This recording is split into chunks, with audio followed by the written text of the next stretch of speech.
Caros amigos e amigas da Associação Regina Fidei Brasil e Portugal, meu nome é Odair Gutierrez, salve Maria.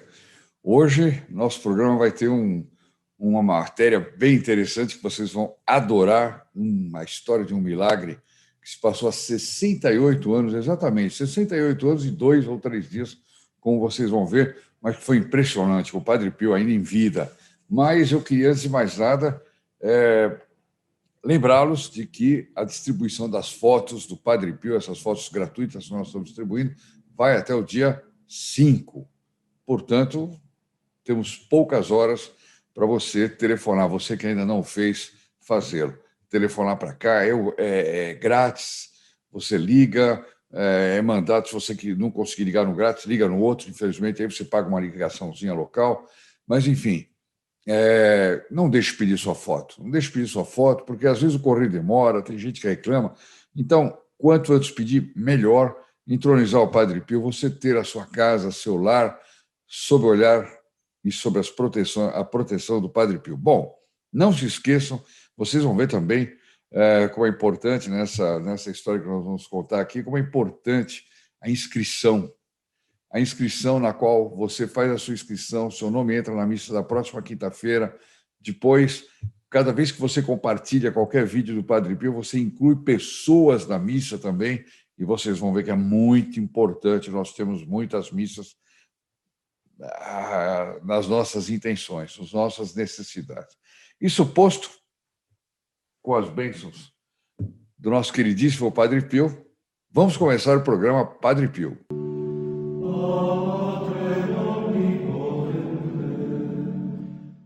A história que eu tenho aqui foi retirada do livro, famoso livro do Olívio Cesca, Padre Pio, o Santo do Terceiro Milênio. E essa história foi relatada pela própria pessoa miraculada, é um milagre que aconteceu com a Maria Rosa Laigueglia, italiana. Né? E ela vai relatar. Né? Isso aqui provavelmente foi tirado do processo de canonização do Padre Pio, e realmente é impressionante a história. Vocês vão ficar ligadíssimos até o final. Então, vamos ver direto, ela com a palavra. Eu tinha 4 anos e andava muito doente. O médico aconselhou meus pais a me levarem ao hospital. Mas, acrescentou ele, o médico, olha o que o médico falou, leva ao hospital, mas não sei o que se poderá fazer para salvar essa pequena. Já tentei de tudo. Quer dizer, praticamente mandou os pais com a menina desenganada. Vai para o hospital, mas ela vai morrer. Né? Há 4 dias, vocês viram que ela não morreu, porque se ela está contando a história, é o único caso que o spoiler é natural, porque senão a pessoa, uma vez que o relato é dela mesma. Há 4 dias, eu estava lutando com a morte. O médico me dava apenas alguns dias de vida. Minha doença se manifestava quando eu andava lá pelos 8 meses, mais ou menos. Tinha graves distúrbios no fígado e no baço. Imagina uma criança de 4 anos, olha, a partir dos 8 meses, né? Mas com 3 anos e meio, 4 anos, ela tendo distúrbios de fígado, baço. Imagina os enjoos, os problemas digestivos que essa criança tinha. Ela devia ser uma coisa assim descomunal. E provavelmente naquele tempo, com muito poucos recursos que havia na época, era difícil identificar. Ela podia estar com câncer, né? Mas sei lá como é que a coisa se deu. Foi em 1953, isso aqui. Por isso que eu falei que é um milagre de 68 anos e alguns dias. Porque se deu no dia 28 de fevereiro, portanto, completou 68 anos alguns dias atrás. Ela diz, bem cuidada no começo, quer dizer, no começo da vida, tive um desenvolvimento normal. Aos 3 anos e meio, porém, a situação se agravou. A barriga e os lábios começaram a inchar. Meu Deus! Imagina, inchaço a barriga e os lábios, né? Os pais devem ficar apavorados vendo a criança passar por aquilo, né? Quer dizer, é uma coisa tremenda, né? Bom, uma febre altíssima fazia-me delirar. Meus pais choravam e rezavam e de noite não conseguiam dormir. Qualquer um que tiver filho pequeno, coloque-se nessa posição, vai entender, né? Que é assim mesmo. Né? Quando me levaram ao hospital, não restava mais esperança. Quer dizer, levaram a menina praticamente quase que para o necrotério, né? Diretamente. Meu corpo deformara-se de tal maneira que eu deixava as enfermeiras preocupadas. Enfermeira já está acostumada a ver de tudo no hospital, né? Uma delas disse que estava pedindo ajuda ao Padre Pio. E aqui começa toda a história.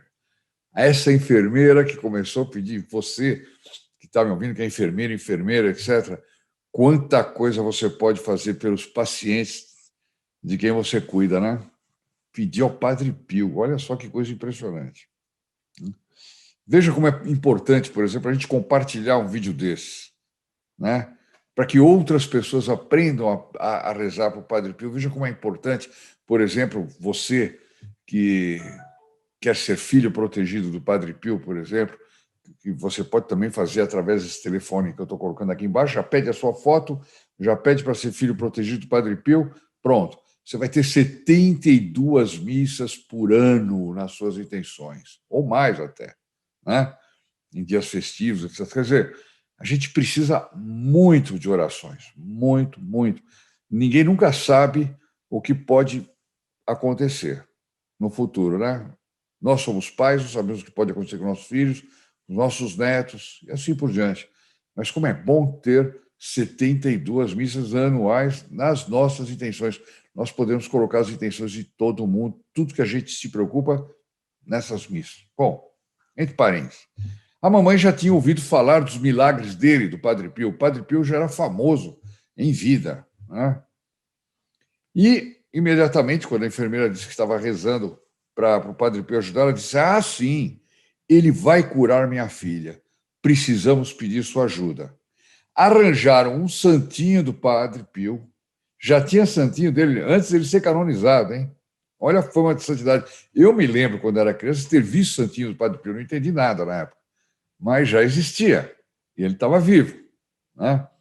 Ela diz: arranjaram um santinho do Padre Pio e ela, a enfermeira, colocou debaixo do meu travesseiro. Prestem atenção nesse detalhe. Ela diz aqui ela, talvez tenha sido a mãe, né?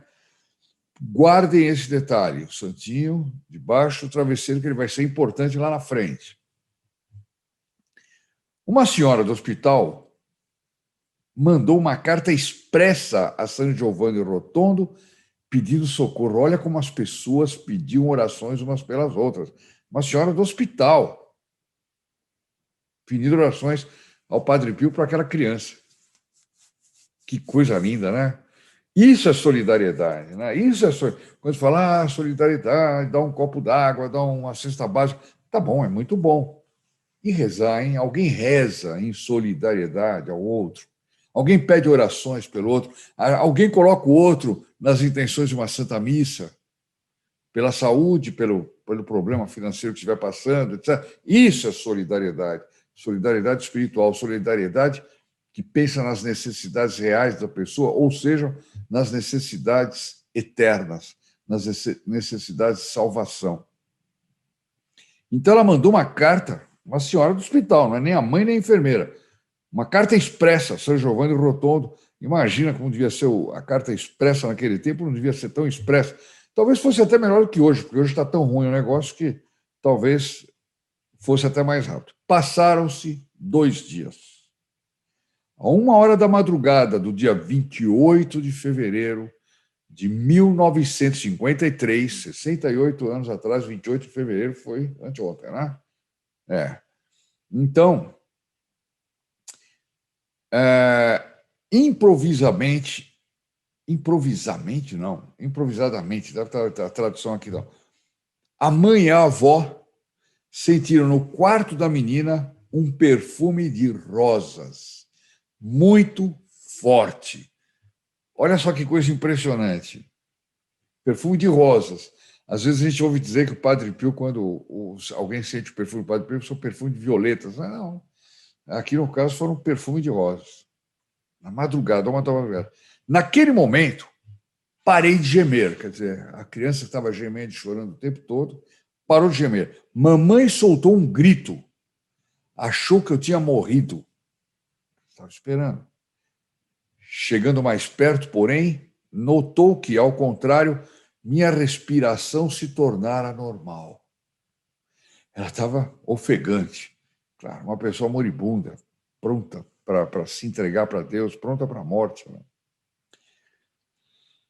Ao acordar de manhã, eu disse: estou com muita fome.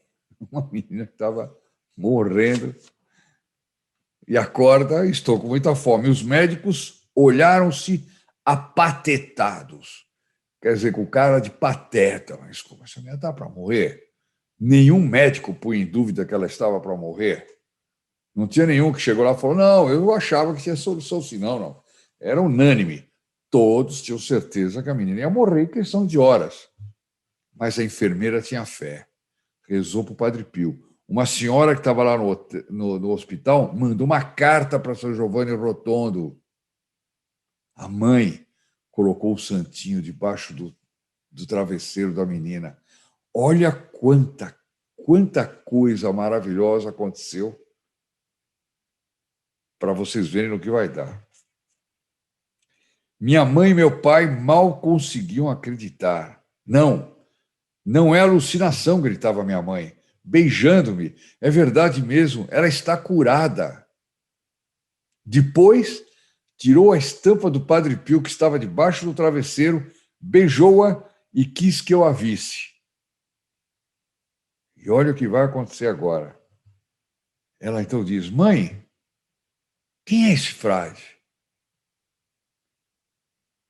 A senhora sabe que nessa noite eu sonhei com um frade muito parecido. Olha que impressionante. O Padre Pio tinha visitado ela naquela noite. Provavelmente naquela hora do milagre. Naquela hora que ela parou de gemer, que a mãe soltou um grito. A 1h da madrugada. A mãe respondeu. Não, o pai respondeu. É o Padre Pio, me disse papai, todo sorridente. Foi ele que a curou. 2 horas depois, olha que impressionante, chegava um telegrama de São Giovanni Rotondo que dizia: Padre Pio agradece suas orações e a abençoa. Quer dizer, o telegrama era o aviso, quer dizer, a pessoa que mandou a carta expressa mandou o Padre Pio pedir orações, dizendo que rezava por ele também, etc. E tal. Ele agradece e abençoa.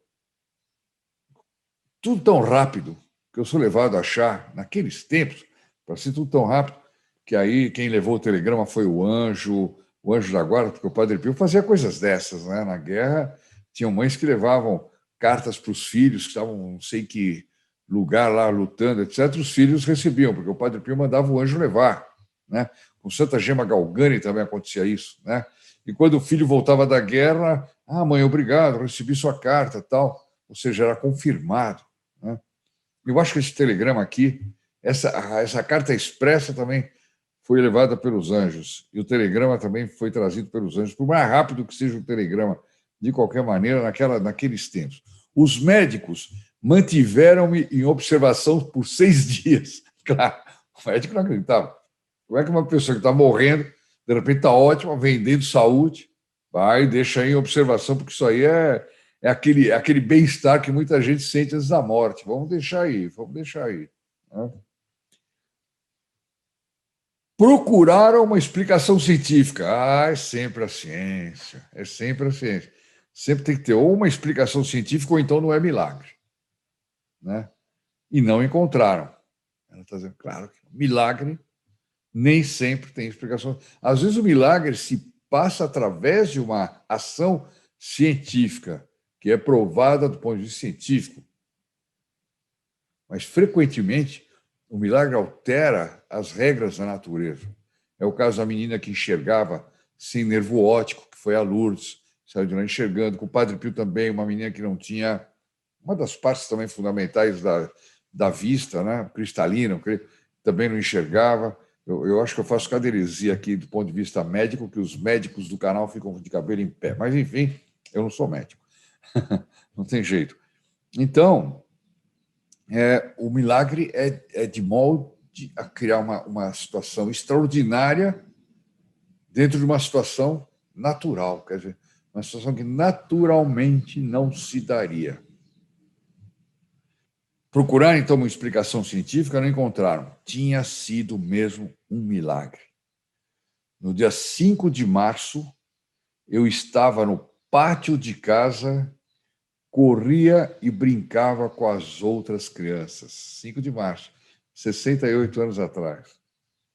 O pesadelo tinha passado. Vocês vejam como aqui termina a história, vocês vejam como é importante nós conhecermos coisas dessas, né? Porque nós vivemos num mundo em que todo mundo acha que milagre não existe. Quem assiste os nossos programas da sexta-feira, graças ao Padre Pio, vê que pode não existir milagre no sentido técnico, como eu acabei de declarar aqui, mas graças abundantes. O Padre Pio tem dado graças abundantes. Então, quando a gente vê uma coisa dessa, e uma coisa que aconteceu no nosso tempo, porque 68 anos atrás, pelo menos é do meu tempo. Não, meu tempo não está, mas está por aí. Então, é para a gente acreditar em milagre. É para você que está me ouvindo acreditar em milagre. É para você que está me ouvindo pedir milagres, pedir graças, rezar, oferecer missas, colocar intenções na missa. Olha como é importante, como nós estamos precisando disso nos dias de hoje, com pandemia, imagina, né? Cada dia tem uma notícia mais escabrosa, começou uma segunda cepa, amanhã tem uma terceira. O que a gente pode fazer? A ciência tenta fazer de tudo, mas a gente sabe que a ciência ainda não resolveu. O milagre não precisa de ciência. O milagre é uma intervenção, como eu disse, sobrenatural e fora dos padrões. Quer dizer, então peçamos milagres, sim, ao Padre Pio. Há pouco conversei com um amigo meu que o pai estava na UTI, ele é muito devoto do Padre Pio, ele rezou, e aí ele ligou para mim e falou: Odair, olha, Padre Pio atendeu. Era um caso complicado, né? Eu falei: que bom, né? Agora faça com o Padre Pio dizia: agradeça a Madonna, agradeça a Deus, diga para o seu pai que ele tem que fazer isso, né?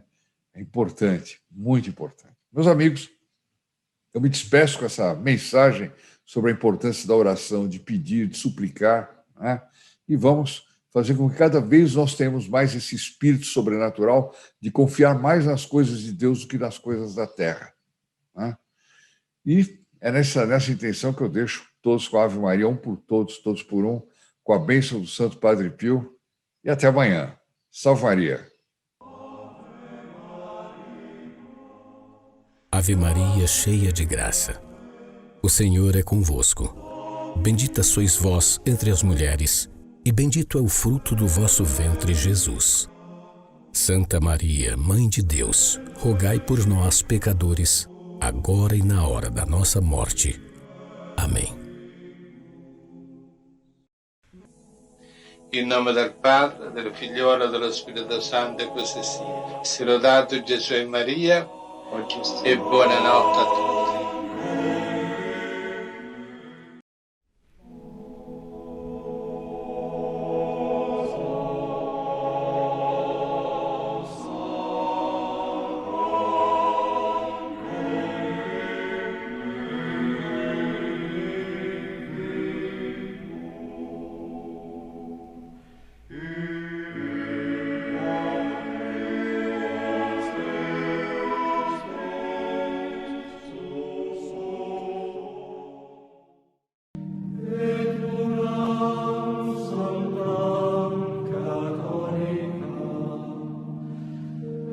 Apostolica Ecclesia